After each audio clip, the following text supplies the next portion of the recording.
सत्य। इसके बगैर चलोगे तो ठोकर जरूर खाओगे, इसे साथ नहीं ले चलोगे तो जिंदगी में धोखा जरूर खाओगे, इसे ओढ़े बगैर चलोगे तो जिंदगी के ठंड में आप कांपते रह जाओगे, अंधेरे और अंधविश्वास में घिर जाओगे। आकाश की ऊंचाइयों को अगर आप छूना चाहते हो तो सत्य आपके पंखों के नीचे वो पवन होगा। सत्य क्या है? बाइबल कहता है कि आकाश और पृथ्वी टल जाएगा लेकिन ये वचन टलेगा नहीं। अरे क्यों बाइबल पे ही विश्वास करें? क्या और कुछ सत्य नहीं है? ये सवाल आपके दिमाग में घूमता हो। नोहा, अब्राहम, डेविड, यार सब मन घड़त कहानियां जैसा लग रहा है। यार बाइबल में लोगों का इतना सारा उम्र कैसे हो सकता है? बाइबल के अंदर दर्शाए गए परमेश्वर के बारे में लोगों को बहुत सारी गलतफहमियां। Why there is so much of violence, genocide, prejudice, injustice in the Bible? एक बात बताओ, ईश्वर फादर है, सन है कि होली स्पिरिट है? ईश्वर का सीन समझ और उसकी योजनाओं को हम लोग समझने में असमर्थ रहते हैं। कंवारी में से जन्म लिया है, मजाक है क्या? कौन फिर से आने वाला है? यीशु? तो आइए मिलकर खोजते हैं ऐसे ही हमें कई बार उलझाने वाले सवालों को और उनके बाइबल से जवाबों को सुनने के लिए एक नई श्रृंखला जो सनातन सत्य को आप तक पहुंचाने के लिए शुरू होने जा रही है, सत्य की लहर।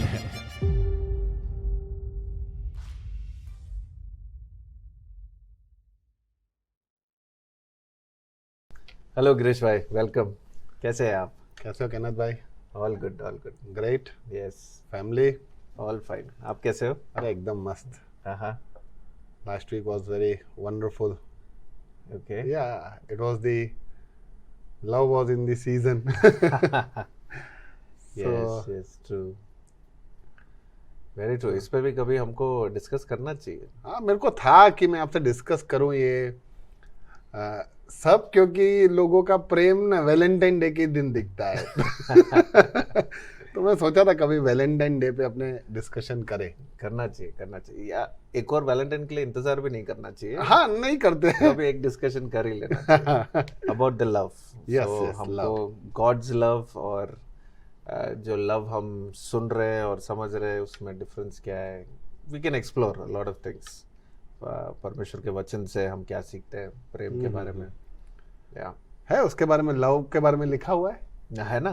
अच्छा, वो भी उस जगह में है जहाँ पर आप समझ रहे हो, आखिरी पुस्तक जो बाइबल में है वो प्रकाशित वाक्य है और उसमें ऐसे डेंजरस चीजें बताया गया है जो आखिरी दिनों में होने वाला है। ओके। और जस्ट वो चीजें बताने से पहले बाइबल में ये बुक डाला है जो यूहन्ना ने लिखा है, जहाँ पर लिखा है कि परमेश्वर प्रेम है। यानी वो डेंजरस चीज़ें सुनने से पहले जान लो कि परमेश्वर प्रेम है। और पूरे पुस्तक में हम देखते हैं कि और कहीं भी ऐसा वर्णन नहीं किया है कि परमेश्वर प्रेम है। यानी उसके प्रेम के बारे में समझना हमें बहुत ज़रूरी है। हमारा गलत फहमी है, प्रेम का मतलब हम समझते हैं कि जो भी करो मान लेंगे, स्वीकार लेंगे। और इसलिए हमें पुराने नियम में जो सारे डिस्कशंस हम कर रहे हैं ये समझने में हमको मुश्किल होता है कि परमेश्वर अगर प्रेमी है, अगर वो प्रेम करता है तो ये सारे कैसे हो सकता है, ये ऐसे कैसे कर सकता है। तो ये लव जो है उसको समझना, परमेश्वर का प्रेम, परमेश्वर का न्याय, परमेश्वर का जो काम है, उसका अनुग्रह है, ये समझना बहुत ज़रूरी है। तो कभी हमको प्रेम पे डिस्कस करना ही चाहिए। और हम जब ये सब पढ़ेंगे तो हमें उसका जो स्वभाव है, परमेश्वर का जो नेचर है वो हम और जान पाएंगे। ठीक है, आने वाले दिनों में मैं थोड़ा और प्रेम के बारे में मैं भी समझ लूं, मैं लेके आऊंगा क्वेश्चन आपके लिए। तो अपने लास्ट टाइम ड्यूट्रोनॉमी खत्म किया, व्यवस्था विवरण ओवर। मेरे ख्याल से पेंटाटुक पहले 5 बुक्स खत्म, मोसेस भी खत्म। कैसे था आपका अंडरस्टैंडिंग और ये सब जब आपने अच्छा है एकदम। मैं ऐसा सोचता हूँ कि बहुत सारी चीजें इसमें मेरे को सीखने के लिए है। काफी सारी चीजें मैं सोचता हूँ कि क्यों दी हुई है। इतना सबके लिंक्स के बारे में क्या एक मेंशन करना चाहिए है, मैं आपसे पूछूंगा। मैं तो कहता हूँ कि ये सब पढ़ने के बाद ऐसा ना हो कि आपने पहला 5 पुस्तक खत्म कर दिया, फिर से वो ना पढ़े। मैं चाहता हूँ कि आप फिर से भी समय निकालें और पढ़ें, और आप और भी चीज़ें सीख पाएंगे। यानी आपके साथ डिस्कस करते करते मैंने भी कुछ बातें ऐसे सीखे जो पहले मैंने नहीं देखा, लेकिन अब मैंने देखा। तो it's always good to discuss, to talk. इसलिए हमको बातचीत करना चाहिए, इसलिए हमको मिलना चाहिए, इसलिए हमको डिस्कस करना चाहिए। राइट। और मैं सबसे यही रिक्वेस्ट करूँगा, मैं जिससे भी मिलूँगा, कि आप मिलकर डिस्कस करो। ओके। आप अकेले में पढ़ने में और एक संगति में पढ़ने में काफ़ी फ़र्क पड़ता है। यस। सो अब नेक्स्ट बुक है जोशुआ। तो मोजेस के साथ जोशुआ था, तो जोशुआ अभी उसके नाम पे ही होगा। आई अंडरस्टैंड, इतना समझ में आ गया कि जोशुआ के बारे में होगा पूरा। तो पूरा बुक तो मैंने पढ़ लिया है, थोड़े से सवाल है। तो ये पूरे बुक का मेरे को थीम समझ में नहीं आया एक्चुअली। थीम क्या है? बहुत सारे थीम्स मेरे माइंड में घूम रहे हैं। तो कभी लग रहा है कि लीडरशिप के बारे में है, कभी लग रहा है कि और कुछ चीज़ के बारे में है, कभी लग रहा है विनिंग के बारे में, कभी लग रहा है इंस्ट्रक्शंस के बारे में है। तो एक्चुअली ये बुक का क्या थीम है? ओके, जोशुआ, ये जो यहाँ एक और चीज़ कि जब मोजेस ने सब देख लिया कि ये रहा प्रॉमिस लैंड, गॉड ने सब दे भी दिया, दे वर अबाउट टू एंटर, फिर जोशुआ का बुक लेके आने का जरूरत क्या है? सीधा सब नहीं, ये बुक इसलिए इम्पोर्टेंट है क्योंकि एक तो है परमेश्वर ने मूसा को चुना और उसके लीडरशिप में परमेश्वर इज़राइल के लोगों को बंधन में से बाहर लेके आया। ओके। यानी उनको छुड़ाया, ठीक है। मिस्र देश में से छुड़ाया।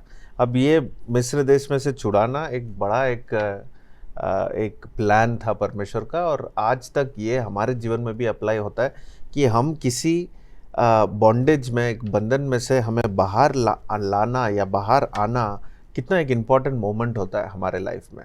एक छुटकारा पाना और उद्धार पाना, और ये एक सैल्वेशन, एक रिडेम्पशन मिलना। आप यू आर फ्री नाउ, आप बाहर, आप फ्री आ चुके हो। तब कि वहाँ पर आप स्लेव में थे, स्लेवरी में थे, और अब ये बाहर आ गए, अब ये फ्री हो गए। अब फ्री होने के बाद हमने देखा कि कैसे मूसा के द्वारा परमेश्वर ने उनको इंस्ट्रक्ट किया, उनको सिखाया कि क्या करना चाहिए, कैसे नहीं होना चाहिए, क्या सही है, क्या गलत है। इन सारे बातों को सिखाने के बाद अब जो खास समय आता है, जो उत्पत्ति के किताब का फुलफिलमेंट है।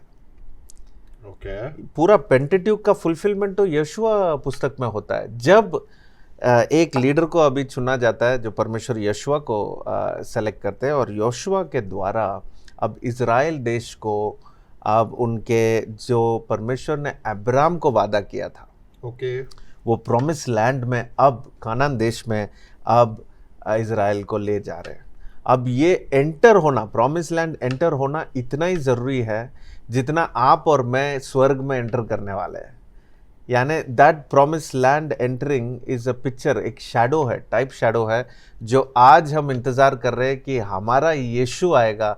और यीशु और यशुआ दोनों सिमिलर नेम है, दोनों का मतलब एक ही है, और दोनों मतलब जोशुआ पुराने नियम में यीशु को ऐसे ही रिप्रेजेंट करता है कि वो हमें ले जाएगा उस देश में जो देश हमारे लिए परमेश्वर ने रखा है।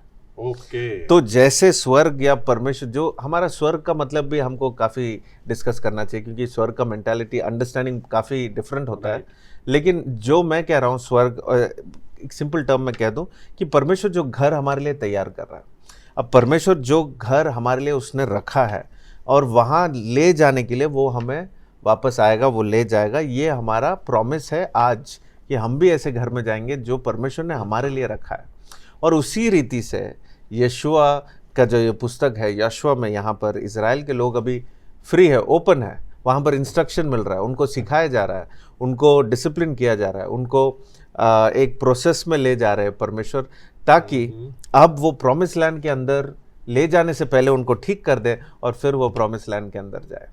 और यही एक पिक्चर आज है जो हमने छुटकारा पाया, हमने बंधन में से हम छुटकारा पाए, हमको परमेश्वर ने सिखाया, और आज यीशु मसीह जो जिसने हमें छुड़ाया वो ही आएगा, हमें ले जाएगा उस जगह में जहाँ पर परमेश्वर ने हमारे लिए जगह रखा है।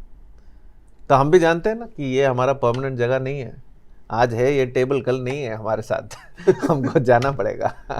तो सब तो छोड़ के जाने वाले तो टेबल परमानेंट है, हम परमानेंट नहीं है। नहीं, टेबल टेम्पररी है क्योंकि हम एक ऐसे जगह में जाएंगे, ऐसा माहौल में जाएंगे जहाँ पर सारे चीज़ें डिस्ट्रक्टेबल तो होगा ही नहीं, सारा इनडिस्ट्रक्टेबल चीज़ें, यानी कभी वो नाश ही नहीं होगा, ऐसे सारे वस्तुएं आ जाएंगे। ऐसा तो होगा। अब बाइबल पढ़ेंगे आपको पता चलेगा, क्योंकि ये जो है ये कहानी कहने से नहीं, ये हम सबके अंदर एक है मन में कि कुछ तो है इसके बाद। हाँ, पर लेकिन क्या है, सबका अलग अलग थॉट्स है ना। कोई कहता है स्वर्ग नर्क है नहीं, कोई कहता है सब इधर है, क्या है। कभी उस टॉपिक पे डिस्कस करेंगे? डिस्कस करना चाहिए, क्योंकि अब जब हम मसीह पे इतना भरोसा करते हैं कि वो आया हमारे लिए, अब ये कोई मूर्ख ही होगा जो कहेगा कि यीशु मसीह दुनिया में था ही नहीं, क्योंकि फैक्ट है ये, और ये हिस्ट्री में लिखा है। ये जो यीशु मसीह पे भरोसा करते भी नहीं थे, उन्होंने भी लिखा है कि यीशु मसीह नाम का एक था जिन्होंने ऐसे सब सिखाया और उसको क्रूस में डाला गया, रोमी ने उनको मारा, और ये सब लिखा गया। यानी it's a fact that Jesus came, और उसके बाद क्रॉस में डालने के बाद अब उसके बाद जो सारे हिस्टोरिकल फैक्ट्स हैं, ये सारा प्रूवन है, ये सारा बताया गया। अब जब यहाँ तक यीशु ने सबको दिखा दिया, बता दिया कि वो क्यों आया पहली बार, जब वो कहता है दूसरी बार मैं आने वाला हूँ, तो हम उस पर क्यों भरोसा ना रखें? क्योंकि हम बाकी चीज़ों में जितना लोग इस दुनिया में भरोसा रखते हैं, विश्वास करते हैं, उन सारी चीज़ों में कोई वेटेज नहीं है, कोई प्रूफ नहीं है, कोई आर्कियोलॉजिकल एविडेंस इतने नहीं है जो हम कह सकें कि अच्छा हाँ इसमें विश्वास कर सकते हैं। लेकिन यीशु के बारे में जब उत्पत्ति की किताब से पहले से, जब हज़ारों साल पहले से जब कहा पहले आगमन में वो आया, जैसे वादा किया वो आया, अब दूसरे बार वो आने वाला है, वो पहले से लिखा है, वो क्यों नहीं आएगा जब वो पहले बार आया? और योशुआ और मूसा, ये मसीह के पहले आगमन और दूसरे आगमन को भी दर्शाया गया है। They show Jesus in the first coming and second. मूसा जो आके छुड़ा के बाहर लेके आया, जैसे यीशु पहले बार आए और उसने अपना जान दिया, उसने कुर्बान किया और उसने हमें छुड़ाया। और योशुआ जो दूसरे आगमन के समान है, जो आके हमें वो घर ले जाएगा जहाँ पर हमें जो हमारा है। बहुत भारी था। हाँ, लेकिन समवॉट, क्योंकि मेरे को लगता है आगे का अभी थोड़ा जानना बाकी है, इसलिए सेकेंड कमिंग क्या है, even I need to discuss. Yes, तो ये बुक इसलिए इम्पोर्टेंट है क्योंकि जितना हम एक चीज़ से बाहर आते हैं, उतना ही इम्पोर्टेंट है कि हम ये जानें कि हम ये यहाँ पर आने के बाद कहाँ जा रहे हैं। और वो यशवा का पुस्तक जो है, ये ये मनुष्य का एक स्टोरी है कि हम कहाँ जा रहे हैं। और ये बुक पुराने नियम में बताता है कि हम कहाँ जा रहे हैं। इट्स अ प्रॉमिस लैंड, एक ऐसा जगह जो हमारे लिए परमेश्वर ने वादा किया। Okay, not in this where God where we were in bondage, we were in sinful, जहाँ पर पाप में हम बंधे हुए थे, वही जगह हमारा छुटकारा जगह नहीं हो सकता है। God will take us to a new place and it's a temporary thing. Spiritually आज आत्मिक रीति से हम समझ सकते हैं कि हम यीशु मसीह को पाए, परमेश्वर ने हमें छुटकारा दिया, और फिर उसके बाद वो हमें सिखा रहा है। और सिखाते वक्त काफ़ी अनुशासन होता है, काफ़ी डिसिप्लिन होता है। कुछ चीज़ें अच्छा नहीं लगता है, कुछ चीज़ें अच्छे लगते हैं, ऐसी सारी चीज़ें आ जाते हैं। इसलिए परमेश्वर मूसा के द्वारा कहता है, तुम ये मानोगे तो तुम आशीष पाओगे।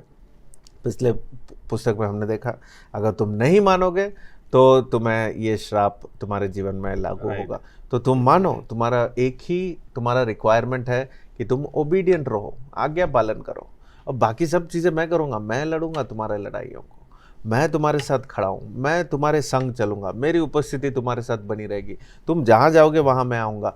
ये सारे वादा परमेश्वर ने दिया है, और उसी रीति से आज भी परमेश्वर हमें ये वादा देता है। चाहे कितने भी महामारी आ जाए, कुछ भी हो जाए पूरे दुनिया में, परमेश्वर हमारे संग है, परमेश्वर हमारे साथ है। इसलिए वो कहता है बार बार, डरो मत, डरो मत। और ये पुस्तक में भी वही मेरा अगला क्वेश्चन था कि अभी जोशुआ या यहोशू मूसा के साथ रहा, मूसा के द्वारा परमेश्वर ने जो भी काम किए जोशुआ ने देखे होंगे, क्या क्या काम किए, क्या चिन्ह किए, क्या चमत्कार किए, और किस तरह से मूसा नहीं, ईश्वर सबको लीड करके लेके आया। अब जब भागदौड़ जोशुआ के हाथ में आती है, फिर वो थोड़ा घबरा जाता है, ही स्केयर्स, वो पता नहीं, इसलिए फिर वहां पे ऐसा लिखा हुआ मैंने पढ़ा कि गॉड उसको एनकरेज करता है कि यू कैन लीड। जबकि तुम इतने बड़े लीडर के अंडर में ट्रेनिंग ले रहे हो, उसके असिस्टेंट हो, and God is with you. तो आई वाज जस्ट थिंकिंग कि लीडरशिप का रेन हाथ में लेना is such a difficult thing. It is a heavy thing, बहुत भारी है लीडरशिप, और वो भी ऐसा लीडर, मूसा जैसा एक लीडर जो लोगों ने जब पीछे आना, फॉलो करना नहीं चाहा, ऐसे एक लोगों को, ऐसे एक भीड़ को, ऐसा एक देश को ये बाहर लेके आ रहा है, लाखों लोग ये बाहर लेके आ रहा है। और ये लोग इतना बीच बीच में इतना कंप्लेन करते हैं, कुड़कुड़ाहट के साथ कहते हैं कि तुम क्यों ऐसा, क्यों वैसे, क्यों। इन सबके बीच में मूसा ने अपना लीडरशिप इतना क्वालिटी इतना अच्छे से दिखाया और जिया कि उसके पैरों में अब अगला लीडर खड़े रहना बहुत मुश्किल है। आप कोई भी लीडरशिप कोई भी स्टेज में देख लीजिए आज जीवन में, एक अगला लाइन जब लीडरशिप आता है तो उसको बहुत घबराहट होती है, उसको बहुत डर लगता है, क्योंकि जो स्टैंडर्ड रख के जाते हैं पहले वाले लीडर, उसके उनके जूतों में खड़े रहना और उनके पैरों में आप खड़े रहकर आगे बढ़ना बहुत ही एक नर्वस सिचुएशन हो जाता है। और एक और बार मैं कहना चाहता हूँ, एक और बात ये है कि मूसा का जो अपब्रिंगिंग था वो फिरौन के मतलब पैलेस में था, तो ये वो लीडरशिप छोटे से उसने देखा है, उसने जिया है, उसके कमांडिंग स्किल्स और ये सब उसने छोटे से थोड़ा एक्सपीरियंस उसको हुआ है।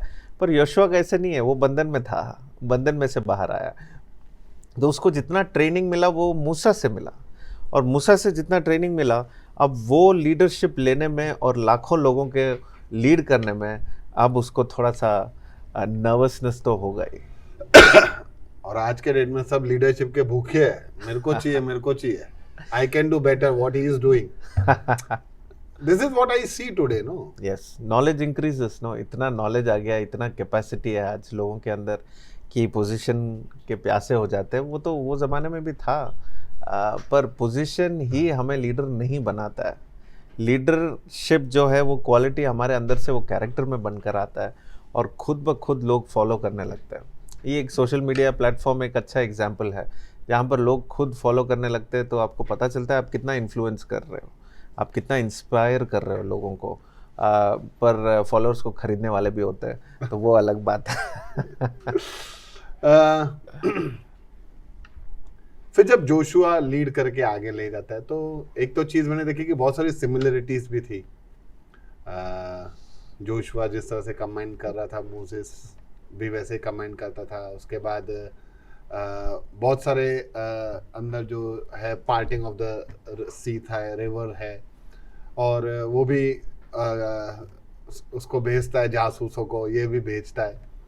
तो lot much of similarities were there, and उस सब के बीच में जब वो आगे बढ़ रहे हैं, तो बीच में जब जोशुआ पूरे सब इजराइलियों को लेके जा रहा है, बीच में ही sees an angel of God. तो because Joshua was knowing, Joshua को पता था कि ईश्वर उसके साथ है, तो वो एंजल से पूछता है कि तू किसके साइड पे है, हमारे साइड पे है कि दुश्मनों के साइड पे है। तो वो बोलता है मैं किसी के साइड पे नहीं हूँ। तो गॉड का एंजल है, तो फिर जोशुआ के साइड पे होना चाहिए ना।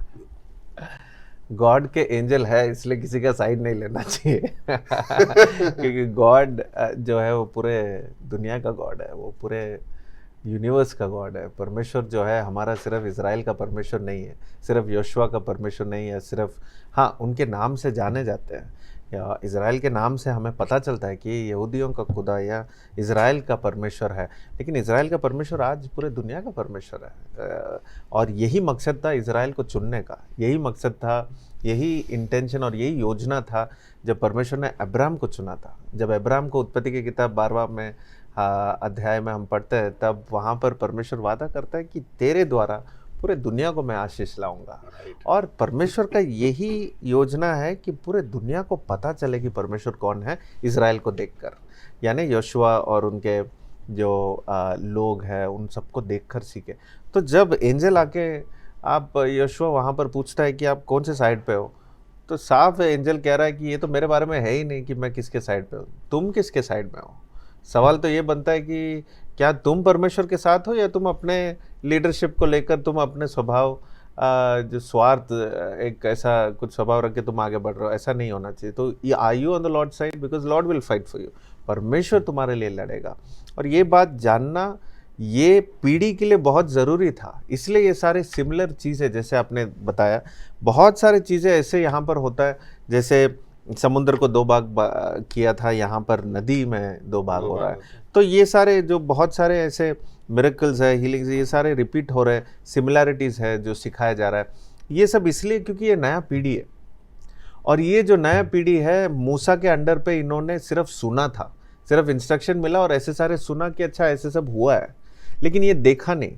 तो उनको एक प्रोत्साहन के लिए, उनके एक एंकरेजमेंट के लिए परमेश्वर फिर से वो सारे चीज़ें कर कर दिखा रहा है कि मैं तुम्हारे साथ भी हूँ। मुझे फिर से समुद्र के पास लेके जाके दिखाने की ज़रूरत नहीं है। अगर रास्ते में नदी आ गया, चलो यहाँ दिखा देता हूँ कि मैं तुम्हारे साथ हूँ, तो नदी को दो भाग किया। अब देख सकते हैं कि यहाँ पर परमेश्वर का जो हाथ है वो बताना चाहता है कि मैं जैसे तुम्हारे माता पिताओं के साथ था, जैसे पिछले पीढ़ी में था, आज तुम्हारे साथ भी हूँ। एक बात ध्यान देना ज़रूरी है, परमेश्वर का कोई बच्चा मतलब परमेश्वर के बच्चे ही होते हैं, परमेश्वर के ग्रैंड चिल्ड्रन नहीं होते, यानी पोता पोती नहीं होते हैं। ओके। तो जब हम परमेश्वर के अंडर पे आते हैं तो ये एक विरासत जैसे हमें पीढ़ियों पे पास नहीं होता है कि क्योंकि मेरे माता पिता परमेश्वर को मानते थे, मैं भी परमेश्वर को मानता ही हूँ। It's never a generational thing to get the blessings of God. Blessings of God क्या है? ऐसे नहीं कि चलो मेरे माता पिता ने ये सारे किया तो मैं भी ये सारे करूँगा, नहीं। हमें परमेश्वर के साथ अलग से वाचा बांधना ज़रूरी है। मेरे बच्चों को अलग से परमेश्वर के साथ वाचा बांधना ज़रूरी है, क्योंकि जितना मेरे पिताजी परमेश्वर के बेटे कहलाते हैं, उतना ही मैं भी परमेश्वर का बेटा कहलाता हूँ, और मेरा बेटा भी परमेश्वर का बेटा कहलाएगा, या बच्ची भी ऐसे। पर हमने आगे ऐसा देखा नहीं कि परमेश्वर ही कहता है कि तुम्हारे पीढ़ियों को भी मैं आशीष दूंगा। यस। कर्ज आता है तो भी पीढ़ियों में भी कर्ज जाता है। यस। तो फिर ये कॉन्ट्राडिक्ट, हाँ नहीं, ये आशीषों के बारे में जब मैं कह रहा हूँ तो परमेश्वर जो देगा, जैसे आप अगर अच्छे से जिएंगे तो आपके संतान, आपके पीढ़ियों तक परमेश्वर आशीष देगा, ये तो है। लेकिन आपका रिश्ता क्या है परमेश्वर के साथ? ये रिश्ता बांधना मैं कह रहा हूँ कि पीढ़ियों पे रिश्ता, जो आपका जो रिस्पॉन्स है वो ट्रांसफरेबल नहीं है। राइट। आप जितना परमेश्वर को मानते हो, आप जितना परमेश्वर के पास आते हो और रिश्ता बनाते हो, वाचा बांधते हो, ये परमेश्वर के साथ आप पर्सनली कर रहे हो। ये आपके बच्चों के लिए आप नहीं कर सकते। राइट। अगले पीढ़ी को फिर से आना पड़ेगा और परमेश्वर के साथ वाचा बांधना है, और उनके अगले पीढ़ी को फिर से आना पड़ेगा और उनको वाचा बांधना। यानी कहने का मतलब ये है कि आशीष है और श्राप तो है ही जनरेशनल, कि आपने कुछ कमा के रखा है तो वो तो जाएगा ही बच्चों को। लेकिन आपका जो रिश्ता है, आपका जो रिस्पॉन्स है परमेश्वर के लिए, वो एवरी जनरेशन, हर पीढ़ी को खुद आकर परमेश्वर के साथ वो रिश्ता बनाना। और ये नया पीढ़ी जो है, अब इन्होंने सुना और जाना, लेकिन यहाँ पर अब देखने लगे कि अच्छा यही किया होगा ना, अच्छा बड़े लेवल पे किया होगा, पर हमको परमेश्वर याद दिला रहा है कि वो हमारे साथ भी है। तो जो सुना वो कर रहा है, ओके, दिस एन एविडेंस। इसलिए गवाही कहना और गवाही बनकर जीना बहुत ज़रूरी है। और ये थीम पूरे बाइबल में हम देखते हैं, नया नियम में भी हम देखेंगे, गवाही बनना। गवाही क्या है? जो देखते हैं, हमें पता है कि अच्छा ये हुआ था और ये हुआ है। एक गवाही बनने का मतलब क्या? You are an eyewitness, आपने देखा है, और इसलिए आप कह रहे हो कि परमेश्वर के बारे में बस सुना नहीं, आपने देखा भी है अपने आंखों से। तो ये अपने जीवन में एक जो लाइफ ट्रांसफॉर्मेशन है, जो बदलाव है, वो अंदर से बाहर आता है। क्योंकि जब आप सिर्फ सुनते हो कि अच्छा किसी ने कहा कि आपको ये करना है, आपको ईश्वर के पास जाना है और आपको ये सब करना है, तो ये कहने से सिर्फ हम मानते आएंगे, लेकिन सिर्फ मानने से काम नहीं बनता है हमारे जीवन में। क्योंकि फिर अंधविश्वास हो जाता है कि अच्छा इसने बोला चलो कर लेते हैं, अच्छा मेरे माता पिता ने बोला चलो कर लेते। नहीं, अगर माता पिता कह रहे हैं कि उनके जीवन में उन्होंने ऐसा देखा, तो मुझे भी देखना है। मेरे अंदर भी एक प्यास आना चाहिए, मेरे अंदर भी एक भूख आना चाहिए कि जो उन्होंने देखा मुझे भी देखना है। राइट। सो एक गवाही बनना बहुत ज़रूरी है, और परमेश्वर सबको गवाही बनाता है वहाँ पर। तो इसलिए ये पुस्तक और भी ज़रूरी है। सो रादर देन अगर हम कोई बैटल से गुजर रहे हों, whether emotional battle, psychological battle और बैटल, तो उस समय पे ये ऐसा बोलना कि गॉड तू मेरे साइड है कि नहीं, rather than we should say I am on your side, the battle is yours. Yes, very true. ये कहना बहुत ज़रूरी है। वही वहाँ पर स्वर्गदूत वहाँ पर कहता है कि मैं किसी के साइड पे नहीं हूँ। सवाल एक्चुअली वो ये कह रहा है इनडायरेक्टली कि सवाल तो बनता है कि तुम किसके साइड पे हो। क्या तुम परमेश्वर के साइड पे हो? फिर तुम जीतोगे और तुम विजय प्राप्त करोगे हर जगह में। तो उसके लिए ये भी समझना जरूरी है कि बैटल उनका नहीं। यस, तो ये क्या है? ये सारे युद्ध जो है परमेश्वर यही समझा रहा है कि देखो ये जो सारे चीज़ें तुम्हारे जीवन में होकर तुम गुजर रहे हो और ये सारे जो युद्ध के जो रास्तों से तुम होकर आगे बढ़ रहे हो, तो ये युद्ध तुम्हारे और वो सारे शत्रुओं के बीच में नहीं है। ये युद्ध एक्चुअली तुम्हारा परमेश्वर के पास जाने के लिए जो तुम्हारा जो एफर्ट्स है वो है, जहाँ पर तुम अपने आप को रोक रहे हो अपने सोच के वजह से, अपने सारे चीज़ों जो आप तुम करते हो उनसे, जहाँ आज्ञा पालन नहीं करते उनके वजह से तुम हार जाते हो, तुम वहाँ पर तुम्हारा इफेक्ट होता है। तो तुम अपने आप से युद्ध कर कर आगे बढ़ो। और ये जो बाकी लोग जहाँ पर जिनके साथ युद्ध हो रहा है वो इसलिए हो रहा है, जैसे हमने पहले डिस्कस किया था कि परमेश्वर ने कहा कि उनका पाप इतना बढ़ रहा है और जब सही रीति से बढ़ेगा तब मैं उनको न्याय करूंगा। तो इनको ठीक करते करते उनका भी न्याय हो रहा है, एक ही जगह में, एक ही फील्ड में। ग्रेट, अच्छा अंडरस्टैंडिंग दिया आपने। अब हम देखते हैं कि ये जहां जहां भी जा रहे हैं ना, एक ऐसा कुछ संदूक, आर्क ऑफ कवनेंट एंड वाचा का संदूक लेके जा रहे हैं। And they considered it as very precious, बहुत ही उसको महत्व देते हैं, होली मानते हैं। और was it some kind of idol या कुछ ईश्वर का प्रतीक था? क्या था ये परमेश्वर का उपस्थिति दिखाता था। और परमेश्वर का उपस्थिति दिखाना परमेश्वर का एक प्रोसेस था कि वो दिखाते आया। पहले से हम देखते हैं कि वो अपना प्रेजेंस दिखाते आया। एदेन वाटिका से लेकर आप आज तक ये यहाँ के सिचुएशन तक आप देखोगे, उसके प्रेजेंस का वो कुछ एक्सप्रेशन वहाँ पर वो दिखाता है। वो प्रेजेंस का आप कुछ रिजल्ट वहाँ पर देखोगे।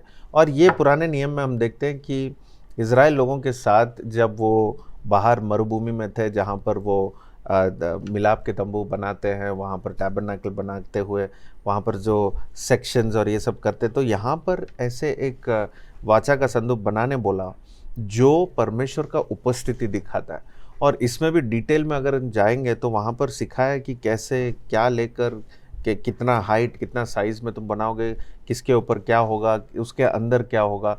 यानी परमेश्वर सब कुछ सिखाता है, बस एक बात बताने के लिए कि मैं तुम्हारे साथ हूँ। जब तक ये वाचा का संदूक जो है तुम्हारे साथ है, ये arc of the covenant. Covenant क्या है? परमेश्वर बार बार उनके साथ एक कवनेंट बनाता है, एक एग्रीमेंट करता है कि मैं तुम्हें वादा देता हूँ कि मैं तुम्हें चलाऊँगा। और इन रिस्पॉन्स परमेश्वर चाहता है कि सामने से वो भी एक रिस्पॉन्ड करे बाय ओबीडियंस। सिर्फ आज्ञा पालन करो और हम एक साथ चलेंगे। परमेश्वर कुछ भी, बाइबल में हम सीखते हैं उत्पत्ति की किताब से कि परमेश्वर कुछ भी पार्टनरशिप के बिना वो करना ही नहीं चाहता। सब एक साथ, चलो एक साथ करते हैं, ये दुनिया को चलाना है, एक साथ करते हैं। मेरे हाथों में जो अधिकार है मैं अब तुम्हारे हाथों में देता हूँ, तुम संभालो इस धरती को, इस पृथ्वी को। तो वो हमारे हाथों में वो अधिकार देकर परमेश्वर कहता है। लेकिन हमने क्या किया? उसको ही निकाल दिया परमेश्वर को, जिसने हमें दिया। तो हम खुद अभी बनाना चाहते हैं। और आज देखिए दुनिया ऐसे ही चल रहा है कि सब अपने मन से करना चाहते हैं कि हमको जो बनाना है दुनिया में। अब दुनिया को खाली करने का प्लान है कि ये धरती को खाली कर कर नया प्लैनेट में जाकर हम बसेंगे। तो दुनिया बहुत भीड़ हो रहा है और ये दुनिया में जगह नहीं है। ये यानी आप समझ रहे हैं कि पृथ्वी में जगह नहीं है। ऐसे कह रहे हैं पर ऐसा है नहीं कि दुनिया में अगर आप साइंटिफिकली, ज्योग्राफिकली अगर आप देखोगे, दुनिया में ऐसे काफ़ी सारे जगह बाकी है जहाँ पर लोग अभी तक बसे नहीं हैं या आए नहीं हैं। और 70% तो पानी है पूरा दुनिया। तो ये काफ़ी सारे चीज़ें हैं जो हमें एक्चुअली डिस्कस करना चाहिए इस टॉपिक के बीच में। लेकिन ये बात तो निश्चय कि परमेश्वर यहाँ पर योशुआ के द्वारा इनको सिखा रहा है और इनको ऐसे लीडिंग पे ले जा रहा है जहाँ पर तुम तुम ये सारे वादाओं के द्वारा, ये सारे वाचाओं के द्वारा परमेश्वर ये दिखा रहा है, खास करके ये वाचा का जो संदूक बनाते हुए वो दिखा रहा है कि जब तक ये तुम्हारे पास है मेरी उपस्थिति तुम्हारे साथ रहेगी। तो जहाँ भी जाओ तुम इसे लेके जाओ साथ में, और इसे उठाते हुए जाते, और उठाने के लिए भी इंस्ट्रक्शंस। यानी परमेश्वर अपने उपस्थिति को वो चाहता है कि उसे लाइट से ना ले ले, यानी उसे टेक ग्रांटेड ना ले ले, उसके उपस्थिति को पूरे ध्यान से संभाल कर चले। जिसको छूना है वही छुए, जिसको नहीं छूना है वो ना छुए, दूर ही रहे। और वो सारे इंस्ट्रक्शंस परमेश्वर वहाँ पर देता है, और इसे पूरे ध्यान से उठाकर चलते हैं। बस इसमें कोई आइडल, इसे आराधना करने के लिए परमेश्वर कहीं नहीं कहता है। अब देखो, ये ऐसे लोग हैं, ऐसे जाति है जिन्होंने पूरे दुनिया में जहाँ कहीं भी, वो पहले बंधन मिस्र देश में थे, वहाँ पर हर चीज़ के लिए एक आइडल है, यानी कुछ ना कुछ एक इमेज तो है ही जिसको लोग मानते थे, पूजा करते थे। लेकिन जब ये बाहर आए, अब इनको भी ऐसा लग रहा है कि है नहीं, हमको भी कुछ होना चाहिए, हमें भी कुछ इमेज है। पर परमेश्वर ने साफ सिखाया इनको कि मेरे सामने तुम कोई भी चित्र, कोई भी इमेज तुम नहीं बनाओगे, कोई भी तुम आइडल नहीं बना सकते। तो परमेश्वर ने ये साफ सिखाया कि तुम किसी को भी, किसी एक वस्तु को तुम आराधना नहीं कर सकते हो, तुम सिर्फ मुझे आराधना कर। हाँ, मेरी उपस्थिति तुम्हें दिखाने के लिए, जैसे आपको याद है तो जब उनको बाहर लेके आए तब वहाँ पर बादल का एक पिलर था, और फिर आग का पिलर, फायर का पिलर था। अब ये वो क्या दिखा रहा था? सिर्फ गॉड्स प्रेजेंस। अब यही क्लाउड, यही फायर जब ये वाचा का संदूक बनाया तब उसके ऊपर था, ऊपर से आता था। और ये जब हम देखते हैं कि मिलाप के तंबू में उसके ऊपर क्लाउड होता था, और जब क्लाउड, वो बादल जब मूव होता था तो इन लोग पैकअप करके ये भी चलते थे। तो परमेश्वर का उपस्थिति ये दिखाता था बस, और जहाँ पर ये जाए वहाँ पर परमेश्वर की उपस्थिति है। तो इसलिए ध्यान से, इन्हें बहुत ध्यान से रखना था, बचा के भी रखना था, क्योंकि जहाँ परमेश्वर की उपस्थिति है वहाँ पर आशीष होते थे। समवॉट आज के एज में भी कुछ ऐसा है, किसी के पास कोई लकी कॉइन, कोई लकी तावीज, कुछ lucky band, they are not worshipping but they are thinking कि वो उनकी हेल्प करता है। तो was it some like connection, ऐसा कुछ? Not at all. सी, ये परमेश्वर ने उनको एक टेम्पररी, एक कुछ समय के लिए ऐसे दिया था ताकि ये एक टाइप शैडो बने, क्योंकि आज जो है परमेश्वर खुद हमारे अंदर है, हमारे साथ है, और उसकी उपस्थिति जो है वो एक्सप्रेशन में हमारे जीवनों में बहुत सारे ऐसे एविडेंस, बहुत सारे ऐसे आउटवर्ड एक्सपीरियंसेस परमेश्वर ने दिया है जिससे हम जान सकते हैं कि परमेश्वर की उपस्थिति हमारे साथ है। आज जो है पुराने नियम में जैसे देखते हैं, वो मंदिर के समान जब मिलाप का तंबू बनाया था, जो जहाँ लोग इकट्ठे होते थे परमेश्वर से बात करने के लिए, वो जगह एक मंदिर के समान था जहाँ पर परमेश्वर कहता था कि मैं इसके अंदर हूँ, और वही वो वाचा का संदूक था जहाँ पर मैं हूँ। अब जो है, आज जो है, वो मिलाप का तंबू और कोई नहीं है, हम ही है। यहाँ पर परमेश्वर मिलने आता है हमसे। ये शरीर जो है आज मंदिर हो चुका है, ये शरीर जो है आज चर्च हो चुका है। इसलिए हम चर्च बोले, मंदिर बोले, कुछ भी बोले, ये अब हमारा शरीर है जहाँ पर परमेश्वर हमसे मिलने आता है, और उसकी उपस्थिति वो हमारे अंदर छोड़ जाता है।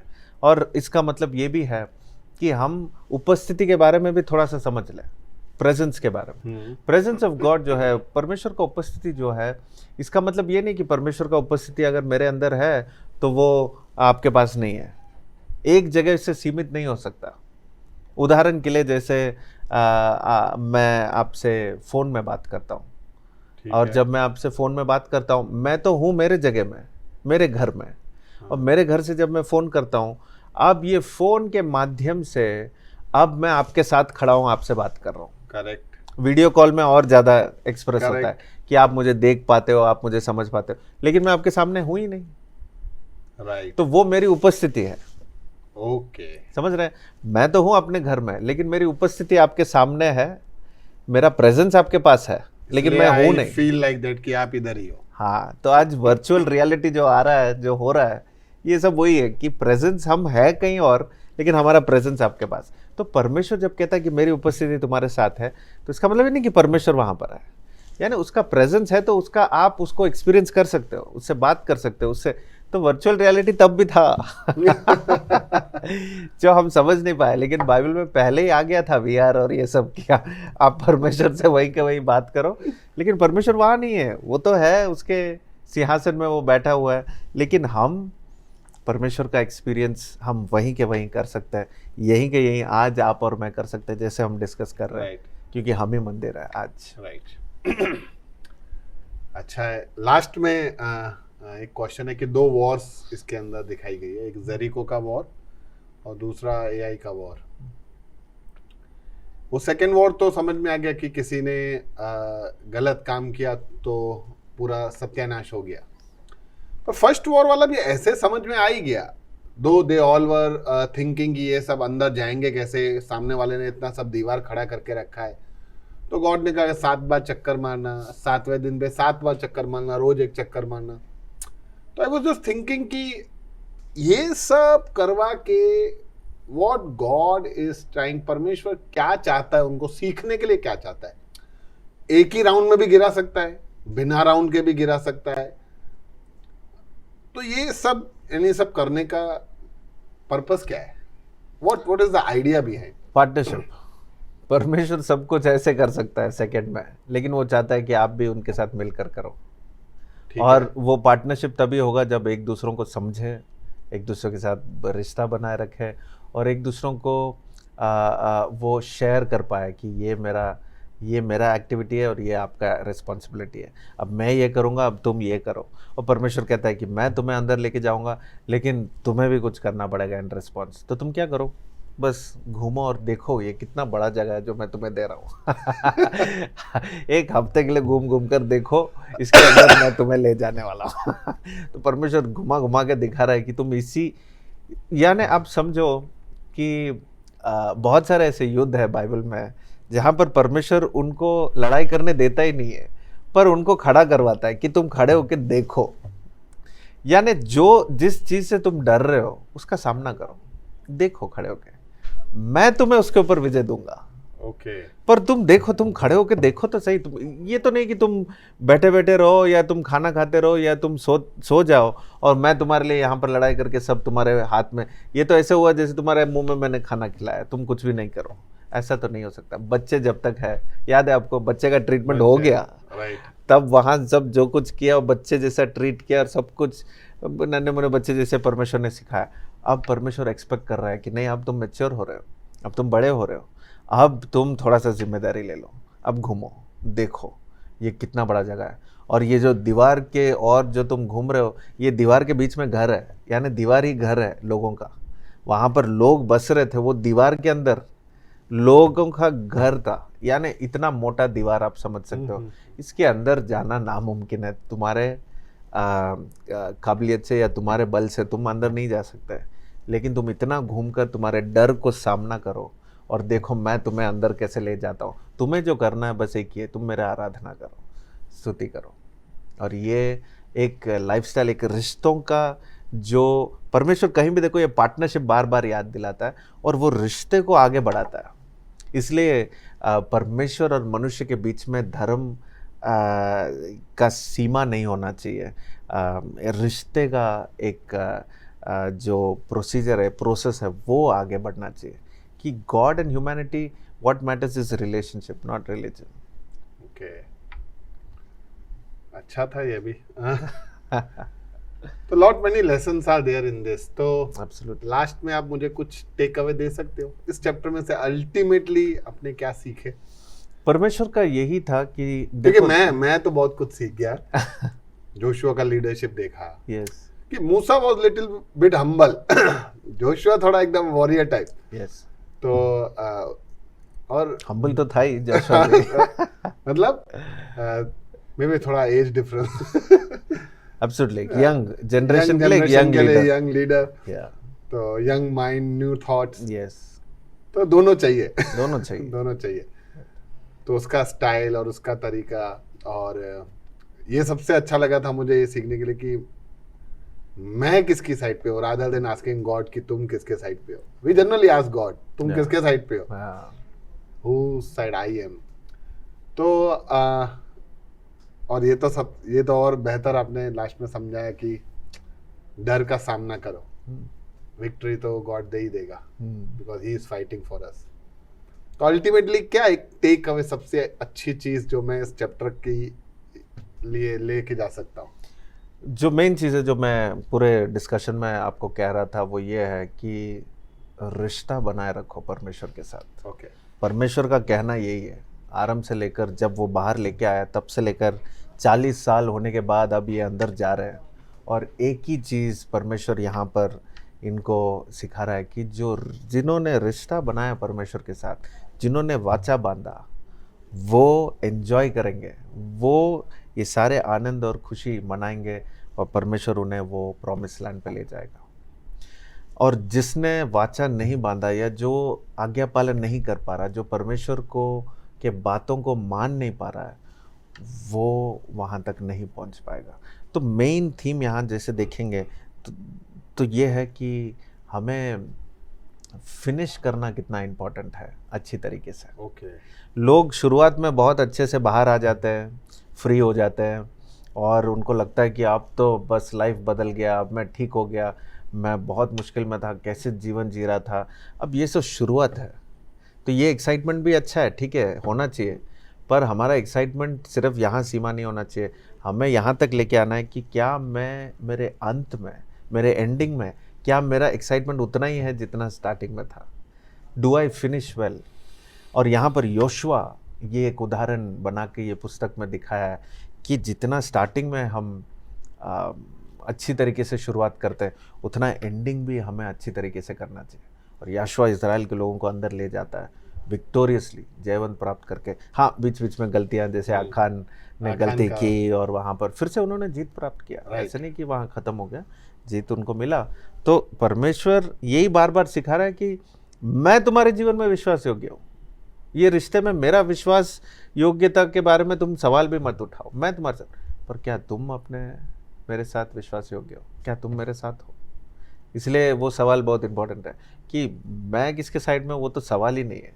मैं तो सबके साइड में हूँ ही, मैं सबको हेल्प करूँगा क्योंकि मैंने सबको बनाया, राइट। सबको न्याय भी करूँगा, सबसे प्रेम भी करूँगा, लेकिन क्या तुम मेरे साइड में हो? ये सवाल जानना ज़रूरी है। और फिनिशिंग वेल, हमको फिनिशिंग वेल के बारे में ये हर एक लाइफ, हर एक मनुष्य के जीवन में ये सोचना ज़रूरी है, क्या मैं अच्छी तरीके से मेरे जीवन को एंड कर सकता हूँ सक्सेसफुली, विक्टोरियसली? बीच में इतना मुश्किल है, इतने गलतियाँ करते हैं कि इसी के वजह से 20-30 साल हमारा कट जाता है, लंबा हो जाता है। जो चीज़ें हम जल्दी से हासिल कर सकते हैं वो डिले हो जाता है, लेकिन अंत में इन लोगों ने किया तो सही, और ये करना ज़रूरी है। तो यही हमारी प्रार्थना है, यही हमारी इच्छा होना चाहिए कि हम will finish well in life. Thank you, मिलते हैं फिर चलिए गिरीश, या ओके। सत्य, इसके बगैर चलोगे तो ठोकर जरूर खाओगे, इसे साथ नहीं ले चलोगे तो जिंदगी में धोखा जरूर खाओगे, इसे ओढ़े बगैर चलोगे तो जिंदगी के ठंड में आप कांपते रह जाओगे, अंधेरे और अंधविश्वास में घिर जाओगे। आकाश की ऊंचाइयों को अगर आप छूना चाहते हो तो सत्य आपके पंखों के नीचे वो पवन होगा। सत्य क्या है? अगर बाइबल कहता है कि आकाश और पृथ्वी टल जाएगा लेकिन ये वचन टलेगा नहीं। अरे क्यों बाइबल पे ही विश्वास करें? क्या और कुछ सत्य नहीं है? ये सवाल आपके दिमाग में घूमता हो। नोहा, अब्राहम, डेविड, यार सब मन घड़त कहानियां जैसा लग रहा है। यार बाइबल में लोगों का इतना सारा उम्र कैसे हो सकता है? बाइबल के अंदर दर्शाए गए परमेश्वर के बारे में लोगों को बहुत सारी गलतफहमियां। Why there is so much of violence, genocide, prejudice, injustice in the Bible? एक बात बताओ, ईश्वर फादर है, सन है कि होली स्पिरिट है? ईश्वर की असीम समझ और उसकी योजनाओं को हम लोग समझने में असमर्थ रहते हैं। कमारी में से जन्म लिया है, मजाक है क्या? कौन फिर से आने वाला है? यीशु? तो आइए मिलकर खोजते हैं ऐसे ही हमें कई बार उलझाने वाले सवालों को और उनके बाइबल से जवाबों को सुनने के लिए एक नई श्रृंखला जो सनातन सत्य को आप तक पहुंचाने के लिए शुरू होने जा रही है, सत्य की लहर।